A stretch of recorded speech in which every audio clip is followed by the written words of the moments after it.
So these are my audiences. Hello, I'm Alexis Carr. Hi, Vincius Olvera.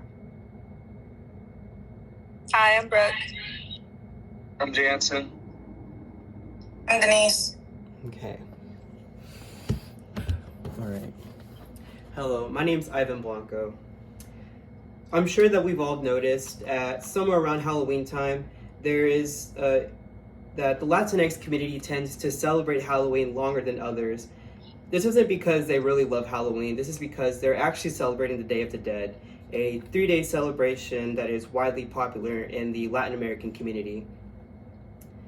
And because this celebration is becoming a lot more popular and actually branching out to American society and even European society, it is very important to understand where this celebration originated from, as well as how it is being celebrated. So with that, I would like to segue into the origins of how the Day of the Dead celebration began. Prior to the Day of the Dead celebration, Aztec, Mayan, and Toltec societies, Latin American indigenous people, my apologies, they celebrated their versions and their feasts of the Day of the Dead. It wasn't called Day of the Dead at the time. According to Heather Aronson, an expert in Latin American culture, they would worship deities and locations such as the underworld, which at the time was called Chico-Nameclan, and their god of the underworld, whose name is Meat-Tantecli, as well as his wife. They would celebrate this by creating shrines of skulls and offering sacrifices and feasting. And then along came the Spanish conquistadors and the Spanish colonists in the 16th century, specifically 1512, according to Emily Sherman in her report about the Day of the Dead origins. When they arrived in 1512, they brought along with them Catholic missionaries who made it their mission to assimilate indigenous tribes and indigenous people of the Aztecs and the Mayans and those who were at the time living in Latin America, and slowly assimilating their religious feasts and rituals and converting that to Catholicism and Christianity. One way they did this is by slowly incorporating their feasts, which their feasts that would usually happen in the summertime, so in July, and moving it to the beginning of November, which is when All Saints Day happens.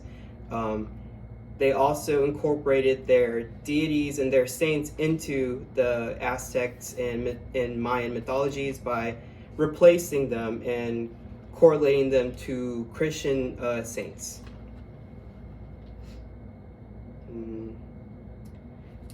Aside from incorporating their deities and changing the dates of their practices, they also brought in different teachings. For example, Italian missionaries, they taught the Aztecs and indigenous people, and it is still very popular today. They taught them about sugar skulls, where is a skull of sugar where you can decorate it, and it's become a staple for the Day of the Dead holiday.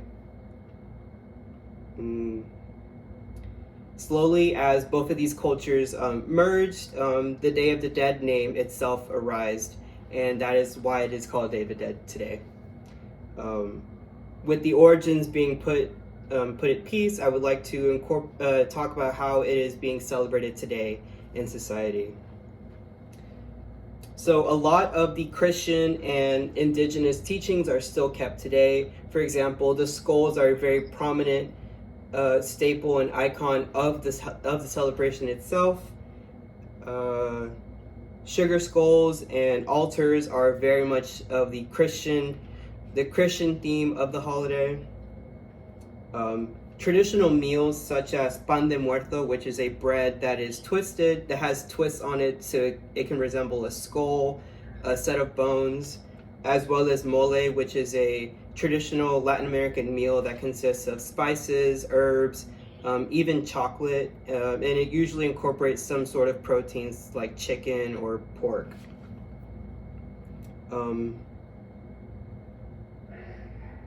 Another thing that is incorporated from the Day of the Dead celebration is the Catrines and Catrinas, which is the typical ladies and gentlemen dressed in fancy attire, and they're basically a skeleton. This is sort of a satire that was created once the society had accepted a Day of the Dead motif as even those who are rich will eventually die, so there is no point in pursuing those types of lifestyles. The Day of the Dead has also reached into pop culture. For example, there is a lot more outreach in types of movies such as Coco, as well as The Book of the Dead, and even in the movie Beverly Hills Chihuahua, there is a moment where they show the Day of the Dead celebration happening in Mexico City.